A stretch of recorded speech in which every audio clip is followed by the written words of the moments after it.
Welcome back for another deep dive. This one is going to be a little bit different today. Oh, Yeah, so we're diving into the world of totally useless but super entertaining facts. all right. Yeah, we're pulling all these little gems from an episode of the podcast Easy Fridays, Right. which is a show that's basically all about humorous trivia. Sounds fun. Yeah, sometimes it's good to just take a break from the serious stuff Sure. and just revel in the absurdity of the world around us. Yeah, absolutely. So are you ready to have your mind blown with some seriously strange trivia? Bring it on. Okay, let's jump right in. Okay. And we are starting with a fact that really makes you question everything you thought you knew about fruit. So apparently bananas are berries, but strawberries aren't. Whoa, wait, what? Yeah. I know it sounds like something out of a bizarre alternate universe or something. Yeah. But it's true. Botanically speaking, a berry is a fruit that develops from a single flower with one ovary. Okay. And a banana fits that definition perfectly. Strawberries, on the other hand, they have multiple ovaries, so they're technically not berries at all. I had no idea. It's amazing how our everyday language often diverges from scientific classification. Yeah. Who would have thought that the humble banana would be a botanical rebel? That's why I love these facts. Right. They challenge our assumptions and make us look at the world with fresh eyes. Absolutely. You ready for another curveball? Hit me. Honey never expires. What? I know. Archaeologists have found pots of honey in ancient Egyptian tombs Oh, wow. that are over 3,000 years old. Really? And guess what? It's still edible. No way. Honey is nature's ultimate survivalist. Wow. It's got this incredible combination of low moisture content and high acidity Uh-huh. and special enzymes that basically create an environment where bacteria just can't thrive. So it's like Like a time capsule of a sweetness. time capsule. Yeah. That's so cool. I am suddenly very curious about what 3,000-year-old honey tastes like. Maybe it's got hints of pyramid dust and ancient hieroglyphs. Maybe. Speaking of ancient foods, did you know that carrots weren't always orange? Yep. They were originally purple. Wait, seriously? Yeah. I always thought orange was their natural color. Nope. The orange carrot we know today is a result of selective breeding by Dutch horticulturists back in the 16th century. Oh, wow. They were trying to create a carrot that was more visually appealing, and they also might have been trying to honor the House of Orange. The what? The House of Orange, which was a symbol of Dutch national pride at the time. So basically we have 16th century Dutch patriotism to thank for our orange carrots. Exactly. It's amazing how history and food are so intertwined. Yeah. It makes you appreciate that even something as simple as a carrot has a story to tell. Okay, let's switch gears and dive into the animal kingdom. Okay. Get ready for this one. All right. Octopuses have 3 hearts. 3 hearts. 3 hearts. Wow. And each heart has a specific job. 2 of them are responsible for pumping blood through the gills, where it picks up oxygen. Okay. The third heart then circulates that oxygenated blood to the rest of the body, giving the octopus all the energy it needs for, its busy life of hunting and camouflaging and scoozing into impossibly small spaces. Oh my gosh. And here I am, stressed out with deadlines with just one measly heart trying to keep up. Right. You know what else is heartwarming? What? Cows have best friends. Oh my gosh. It's true. Studies have shown that cows form strong social bonds with each other. No way. Yeah, they actually prefer to hang out with specific buddies, and they can even get stressed out when they're separated from their close pals. Oh, that's so sad. It makes you wonder what their conversations are like. Are they comparing notes on the best grazing spots or sharing gossip about the farmer? Yeah. Maybe they're even planning a daring escape from the pasture. I wouldn't put it past them. It's fascinating how we keep discovering more and more about the intelligence and the social complexity of animals. It really challenges our assumptions about the animal world. Okay, now, for a fact, that's just plain weird, Okay. but also incredibly cool. All right. A group of flamingos isn't called a flock or a herd. It's called a flamboyance. Flamboyant. A flamboyance. That's perfect. The name is just so perfect, What right? it is. I mean, have you ever seen anything more flamboyant No. than a group of flamingos? No. With their vibrant pink feathers and their synchronized movements? It's like they knew they needed a name Totally. that was as fabulous as they are. And while we're on the topic of fabulous creatures, get ready to have your mind blown again. Okay. A duck's quack doesn't echo, What? and nobody knows why. Really? This is one of those mysteries that has baffled scientists for ages. Wow. There have been all sorts of theories, from the shape of a duck's bill to the frequency of its quack. But so far, Yeah. nobody has been able to definitively prove why that quack just disappears into thin air. That's wild. I can picture all these researchers chasing ducks around with microphones, Yeah. desperately trying to capture that elusive echo. I bet it's quite a sight. It just goes to show that even in a world of advanced science and technology, there are still some mysteries that remain unsolved. For sure. Absolutely. Okay, we've covered a lot of ground already, from botanical surprises to the social lives of cows. Yeah, we have. And you know what?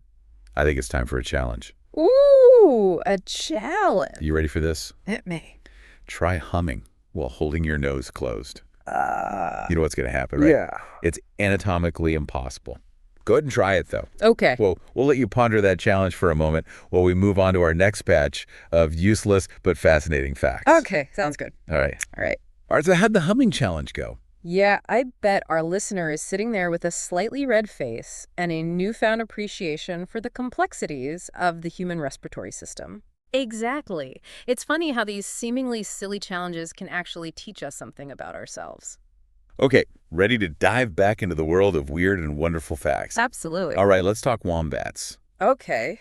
These adorable Australian marsupials are known for their burrowing skills and their, shall we say, unique bathroom habits. Ah, yes, the wombat, nature's master geometrician. You guessed it, wombat poop is cube-shaped. It's one of the most bizarre and fascinating phenomena in the animal kingdom. It really is. And the reason behind this cubic curiosity lies in the wombat's intestines. So it's not like they have some kind of square-shaped sphincter or anything. Not quite. The last section of their intestines has these elastic ridges that contract at different rates, Okay. which essentially molds the poop into those distinctive cubes. Nature is so weird and amazing. For a long time, scientists thought that honey was the only food that never spoiled.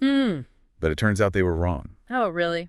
What other food has achieved culinary immortality? Salts. Pure unrefined salt can last indefinitely. Really? Yeah, think about it. Salt has been used to preserve food for centuries. That's true. It creates a hostile environment for bacteria, Right. effectively preventing spoilage. Exactly. So technically, a pinch of ancient Roman salt could be seasoning your food today. Mind blown. Okay, let's hop back to the animal kingdom for another round of amazing adaptations. Yeah. We talked about octopuses and their 3 hearts. Yeah. But get this, they also have blue blood. Blue blood? Blue blood. Their blood contains a copper-rich protein called hemocyanin, Okay. which binds to oxygen and gives their blood a distinctive blue hue. Interesting. It's much more efficient at transporting oxygen in cold, low-oxygen environments, Oh, wow. which is perfect for their deep-sea dwelling lifestyle. So it's not just a fashion statement, it's a survival strategy. Exactly.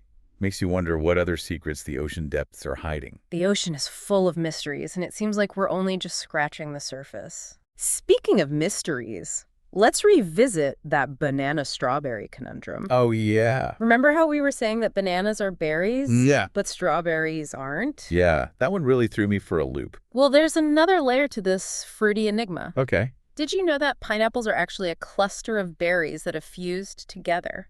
Wait, what? Yeah. So a pineapple is like a berry party that got a little too out of control? Exactly. Each of those individual segments on a pineapple is a tiny berry that has merged with its neighbors to form that spiky, delicious fruit we all know and love. Okay, I think my brain needs a break from all this botanical mind-bending.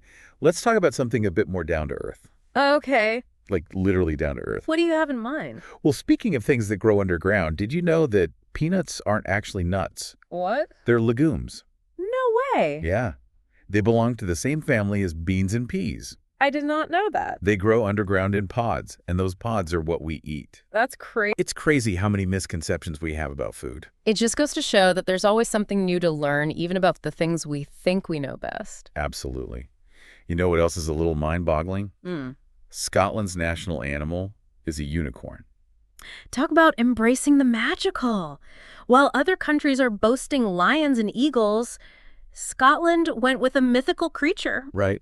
that embodies purity, innocence, and power. Wow. It's a symbol that has been woven into their history and folklore for Centuries. I love that they chose something so unique and whimsical. Yeah. It definitely adds a touch of enchantment to their national identity. And while we're on the topic of enchantment, Yeah. remember how we said a group of flamingos is called a flamboyance? Yeah. Well, get ready for this. A group of owls is called a parliament.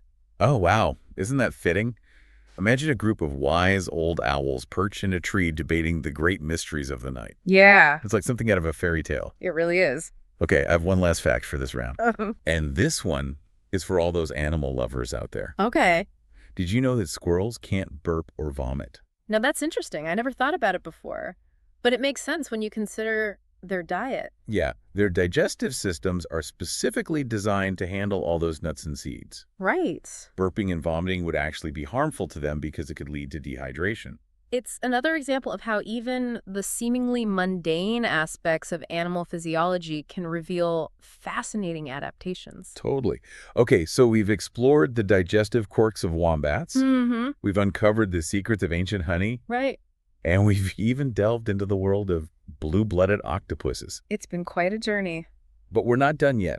We've got a few more fascinating facts up our sleeve. Oh, let's hear them. Okay, let's talk about something that's both beautiful and a little bit creepy. Butterflies taste with their feet. With their feet. Their feet. That sounds strange. I know, right? But it makes sense when you think about it. Yeah. So when a butterfly lands on a flower, it uses its feet to sense the chemicals in the plant's nectar. Interesting. This helps them determine if the flower is a good source of food. So it's like they're doing a little taste test before they commit to a full-blown nectar feast. Exactly. It's a brilliant adaptation that allows them to efficiently find the best sources of energy. Speaking of energy, did you know that a bolt of lightning contains enough energy to toast 100,000 slices of bread? 100,000. 100,000 slices of bread. Wow, that's a lot of toast. It makes you realize just how powerful those electrical storms can be. It's a reminder that nature can be both awe-inspiring and incredibly dangerous. You know, we've been talking a lot about animals. Yeah. But let's not forget about the amazing diversity of the plant world. Oh, yeah, for sure. Did you know that there's a type of tree that can actually change its sex? Wait, seriously? Yeah. A tree that can switch genders? How does that even work? It's called a papaya tree. A papaya tree. And it's actually quite common in tropical regions. Ah. They can start out as male trees producing only pollen, but then they can switch to female trees producing fruit. Wow. And in some cases, they can even switch back and forth. That's incredible. It's like they're breaking all the rules of botany. It's a reminder that nature is full of surprises. And speaking of surprises, Yeah. remember how we said that Scotland's national animal is a unicorn? Uh-huh. Well, their national instrument is just as unique. Really? It's the bagpipes. Oh, the bagpipes. Those iconic, sometimes ear-splitting wind instruments. Yeah. I have to admit, there's something strangely captivating about their sound. It's a sound that is deeply ingrained in Scottish culture and history. Mm.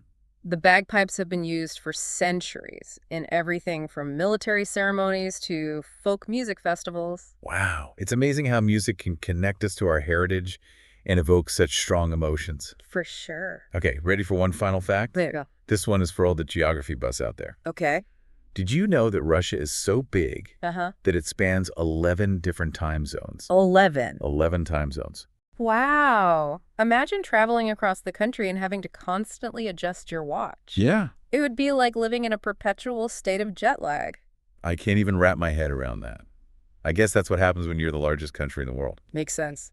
So there you have it. We've journeyed through a world of useless but fascinating facts. From the bizarre eating habits of butterflies Mhm. to the gender-bending abilities of papaya trees. Yeah, it's been a delightful exploration of the quirky, the unexpected, and the downright strange. We hope these seemingly trivial tidbits have sparked some curiosity. And reminded you that the world is full of wonder, even in the most unexpected places. Sometimes the most useless facts Yeah, can be the most memorable and the most fun to share. exactly. So go out there, spread the useless knowledge, and keep those brains buzzing. And who knows?